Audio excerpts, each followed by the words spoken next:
I'm so excited today to be talking to you, Brent. My knowledge of you goes back, I think, 3.5 years, maybe 4 years. But my relationship with you just goes back to last year when we met for the first time Hmm. at an event for Speed the Light, who are the ones. We'll get to that in a little bit, but they're the ones that are providing all our mobile units for us. And I've been really enjoying my time having conversations with you. We have some overlapping interests and places of ministry where we work, but I just want to expose everyone in the free world to you, your story, what God is doing through you. I have a friend that I'm reconnecting with here in the next few weeks. He's way up in the military, and we had met doing some presentations out in New York City for a whole week worth of human trafficking work that was going on in all these universities, Columbia University and stuff. And I had gotten to know him, and he had written a paper that had just traced how the fall of trafficking happened. This was through his PhD work, how the fall of trafficking happened originally back in Europe, with William Wilberforce and all that.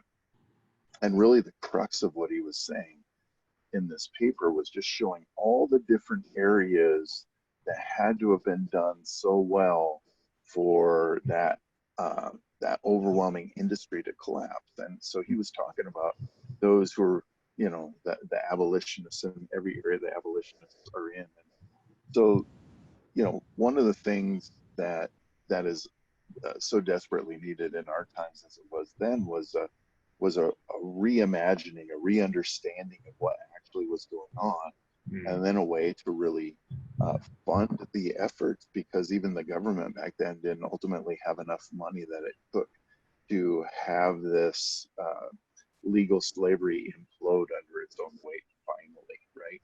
And you overlap with a lot of that, and you're bringing a lot of awareness to this, and you're raising just a ton of money. But I want to jump into that in a second. But I want to know a little bit about your story. What's your background? How did you tell me a little bit about Brent? Let's just say that way. Well, Mike, thanks so much for this opportunity to share with the free community. And I just love the work that you guys are doing. And just I see updates. I just am inspired by the things that you're doing, and you're making a tangible difference like every day. And so just on behalf of 30 for Freedom, on behalf of just all the things that we're wanting to fund through Free International, thank you for your work and your leadership.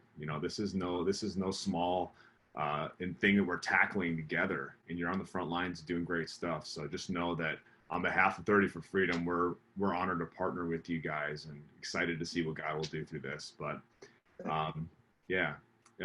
so my origin story actually starts on the other side of the world, South Korea, and I was born to a really impoverished teenage girl, and she didn't have the funds or the means to be able to raise me. And I think it's interesting as I've looked through and studied my story from the papers that I have. The first label was my legal status was illegitimate, and then my orphan status was abandoned. And I think about those two labels, and I think about people that that survivors I've talked to that have been trafficked, and just the feelings of abandonment, or if they feel illegitimate, even though they're not, they're created in the image of God, and their value comes from Him. We both know that, but I think sometimes they're just the hope, the piece of hope is missing. And so as I look at my story, I was in foster care for a few months before I was adopted, and the foster care system back then in South Korea, the home I was in, from everything I have on paper and pictures, it seemed like it was good. And so I was adopted then my 100th day of life by an amazing family. And I'm so grateful for that. And it was crazy because my adoption day became a day where I went from being legally illegitimate to legitimate, to being abandoned by mother to, beloved son in a home that, changed everything, and brought that piece of hope and faith in Christ into my life. And so I'm eternally grateful for my folks and for just that story. And I think as I, share different places to be able to instill like, hey, if you feel illegitimate or you feel like you've been abandoned, like there's hope, and to be able to share them the gospel with folks. So that's kind of my heartbeat. It's crazy because it traces all the way back to the beginning for me. But just seeing God's hand and his plan unfold has been something that I've just been so grateful for. That is, that story is just so amazing to me. And it really comes to the crux, I think, of a lot of the people you and I both interact with, right? I mean, your story is a compelling one. And the longer, I grew up in the Midwest, North Dakota, places like that, a lot of intact families, a lot of things like that. But over the years, finding what that instability, of being illegitimate, whatever that meant for, your documents and a lot of the girls we're working with now bouncing from home to home to home to home to home to home. It's in that stability that there's real vulnerability. And the fact that through this process, even in two different parts of the world here, that God had put you in an environment to allow you to thrive and grow is a great story. We hope to be able to tell that, in a lot of these girls' stories, maybe a little later in life than at 100 days, but, nonetheless, we really hope and know that there's a story like that for them on the backside. So you grew up in this, with this interesting background, ended up in a family who had adopted you from Korea into this, you're part of this country now. Going through high school, going to these areas, what are some of the things that you can look back on now that have formed you into who you are now? What are those ideals? And then we'll get into kind of 30 for Freedom and how that all started. Yeah, well, that's a great question, Mike. I think some of the things that I learned just from my folks, just this idea of faithfulness and I had the joy and it's really a blessing to be K through 12 in the same district. So I had the same people around me in my life, the same type of stability all the time. And so I don't know, I feel like as that translates over to my adult life, when God says, hey, this is what I want you to do, I just know that like I want to be faithful and steadfast to that calling. And if he pivots something or changes something, I want to be obedient to that. But I just feel like there's this Angela Duckworth wrote a great book called Grit.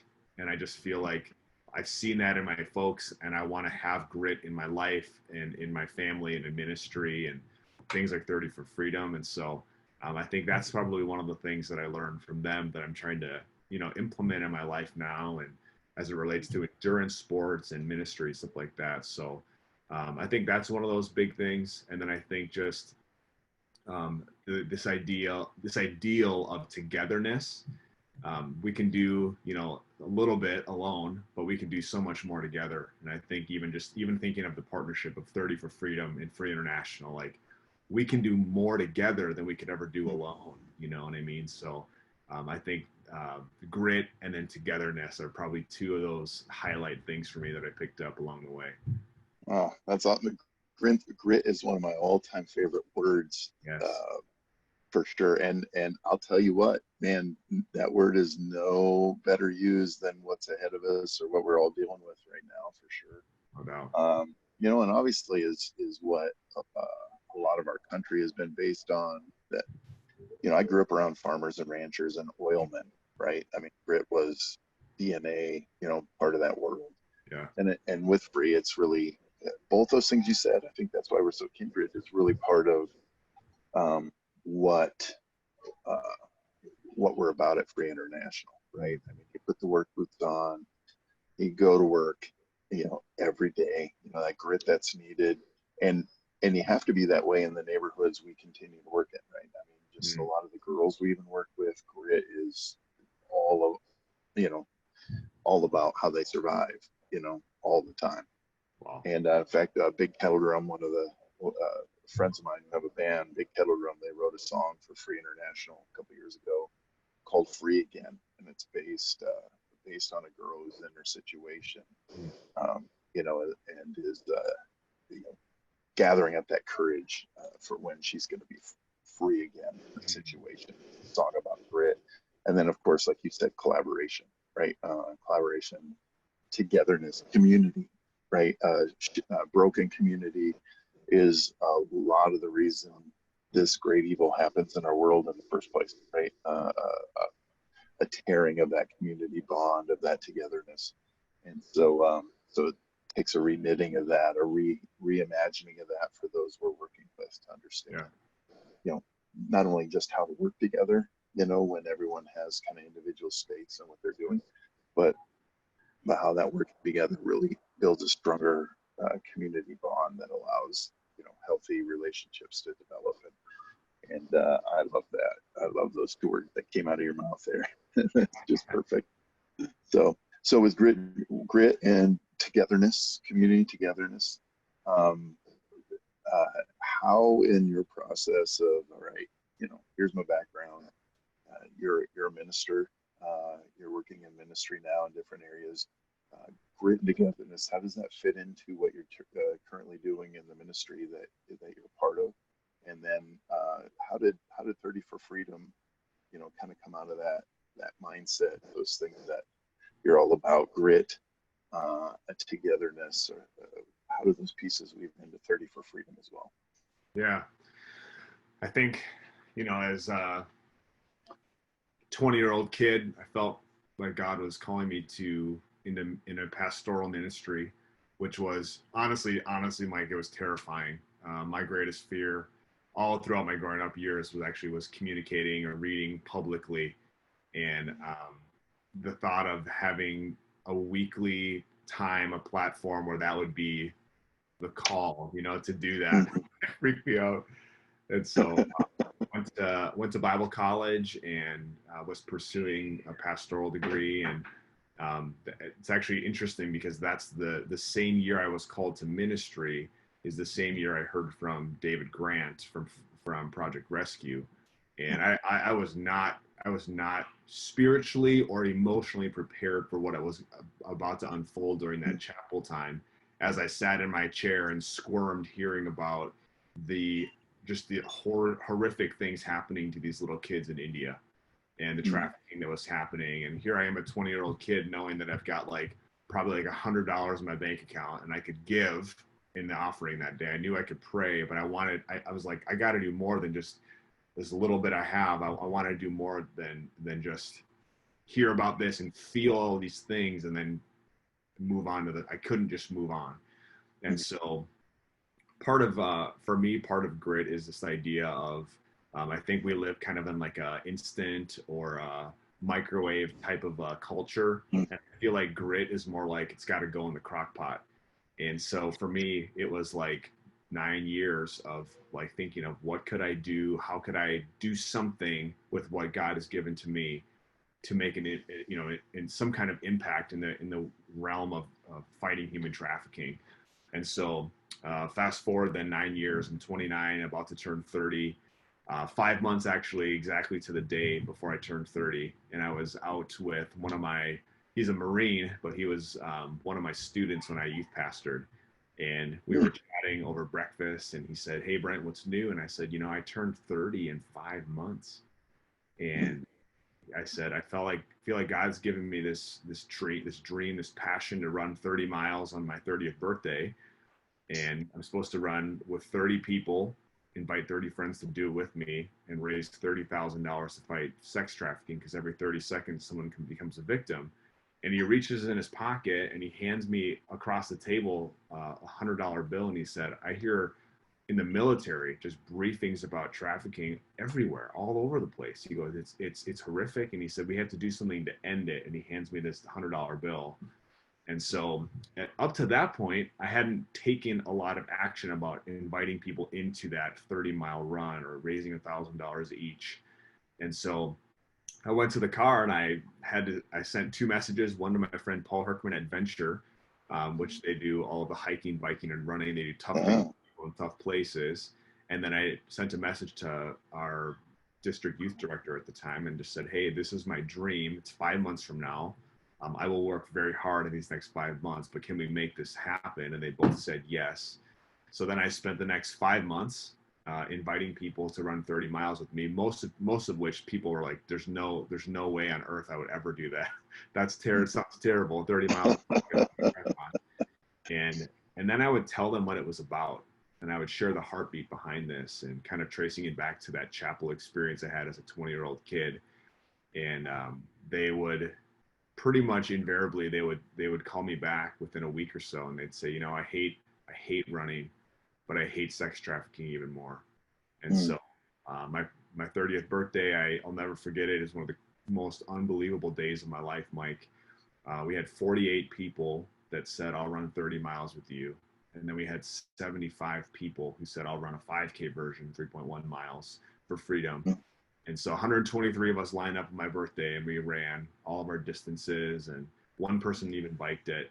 And at the end of the day, we added up all the funds, and as funds continue to come in, it wasn't $30,000, but it was 81,340. Oh man, that's awesome. That's And that's awesome. and I was like, this is the greatest birthday ever. I'm thinking this is great. Now what do we do next? And so I was ready to just move on into the next whatever God had for our life. And then people kept saying like, oh, hey, for next year when we do this again. And I was like, what?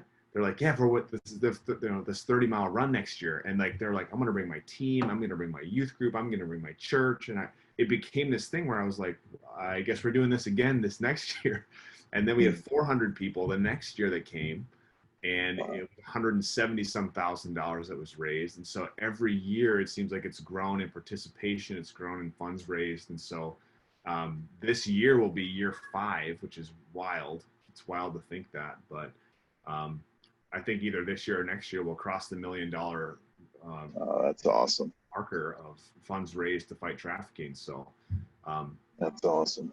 yeah, it's totally a God thing, and I want to say that on the recording here, that it's not a well, look what that guy did. It's like what God did through a bunch of people that said, well, we don't know what we can do, but we'll run, we'll raise awareness, we'll help give personally, and we'll help raise funds so that we can make a difference, so people can be free and they can experience restoration. And so that's what it's all about. No, that's an amazing story. And going back to some stuff we were talking about before we even started recording here is people really do want to make an impact, right? They want to know that what they're doing, it matters in the very areas, that tweaked your heart, so long ago. And, I know you guys have 30 for Freedom's been a huge help for us. In fact, our first 2 people know about our mobile units and our ability to be present in vulnerable communities, and you guys were a big part of helping raise money for one of those units back in the day. And I know you picked that up again for this second round, and nothing does my heart. And not only that, from what you and I were talking about, we have a new couple joining the team from your part of the world, by and large, because of what 30 for Freedom has done in raising awareness in that area. 20-year retired FBI agent who we're going to tell his story here soon. Not on this video, but another one with just him that did all the sweeps for the FBI for numerous years, and has a heart for seeing lives restored, not just out of their situation, but restored. So when people know what they're doing, like what you're doing is making an impact. Raising money is so desperately needed, so awesome. But when the people who are raising that money can tangibly see what's really making an impact, people do that. That's that grit gets a little easier when you know what you're doing is making that type of impact. Yes. Right? I mean, yes. You can take the negative side and go, okay, if those ladies, those people who are being exploited like they are, have to go through this, I can at least run this race. Right. Okay, that is huge. But also when you finish that race, knowing that ending is really impactful for the very people you're running on behalf of, that just multiplies over and over again. Yeah. I love what you're doing. You guys have hundreds and hundreds and hundreds of people involved now, right? And So beyond the money, there's just an army of people growing out there, making a huge impact. Paul Herkman, we have a partnership with Venture there too. We're one of their organizations they have on their platform that people can run and race for. But Paul and I met at the Super Bowl in Dallas. We were mobilizing to do the big search in the Dallas Super Bowl, and he was on staff at time, the Oaks down there. And so he was their representative to kind of stay connected to what we're doing. And that's how Paul and I met back in, must have been 2011, at working the Super Bowl in Dallas. So we have all these overlapping spots, and I'm just thrilled that you and I got to meet face to face in North Carolina this last year. I'm really hoping, looking forward to the day you can come down with some of these runners. Maybe we'll do a 30 for Freedom here in Vegas. Do it, we'll get bigger than the Rock and Roll Marathon down here. We'll run it right down the strip. Crazy. I'm for it. Well, I appreciate you taking your time today. There's so many other things we could talk about, but I wanted people to know your story and what you're doing. We'll put your information on the bottom of this when it reads, but you want to kind of tell us out loud on this video where people can find you, how they can get connected to what you're doing. Let us know what that is. Sure. I think the easiest way is just to go to 30 for Freedom, so 30forfreedom.org. We've got all of our information about this year's events. And one major pivot that, everyone's having to pivot during this coronavirus season. Last year, one of our chapters, we had over 1,000 people gathered at one chapter to run, which is great and awesome. And we want to see those things grow. But in light of the circumstances that we are experiencing in the world, we said it's not safe for our volunteers, our runners, or our board to gather in large groups. But one of our board members said, Brent, is our goal and our vision and our mission as 30 for Freedom to gather large groups of people to run? I said, no. He said, is our mission to end sex trafficking in our lifetime? He said, we can accomplish that and get creative with how we do that in 2020 with coronavirus. I was so fired up to hear him say that and just verbalize that to the team. And so what we've pivoted to this year, and people will see that if they go to the website, is we're doing, we usually do Memorial Day weekend on that Saturday, and we run our races, 5K, 10K, half marathon, or 30 miles. We're pivoting to do July 4th, on the day that we celebrate our freedom, we're going to be sacrificing for theirs. And so we're mobilizing people to sign up for a virtual run, which basically means you sign up online and then you run your own 5K, your own 10K, half marathon, or 30 miles. And everyone who signs up can create their own fundraising page where they can donate, and they can invite people to donate as well. And we're just going to say, let's mobilize people all over the nation to be running for freedom this year. And it's going to be this big celebratory thing that we do on the day that we celebrate our own freedom. We're going to be doing something and sacrificing for the freedom of people who are victims and survivors of sex trafficking. And so people that go to the website will see that. We also have, our social media channels and stuff like that as well for 30 for Freedom. And so, we're looking at a major pivot this year, but we're looking at making major impacts still. Awesome. Well, I'm in. I'm going to be signing up. I'm going to get my son in on that. We'll see if I can get the ladies in on it as well. That's awesome. But thanks so much for your time, my brother. I'm looking forward to doing this again sometime. You keep up. Here, my glass is lifted high to you and all that God is doing through you, just through being obedient, right? And I pray God continue to do that, making an impact on behalf of the exploited until everyone is free. Think the world of you, Brent. We will catch up again soon. God bless. Thanks, Mike.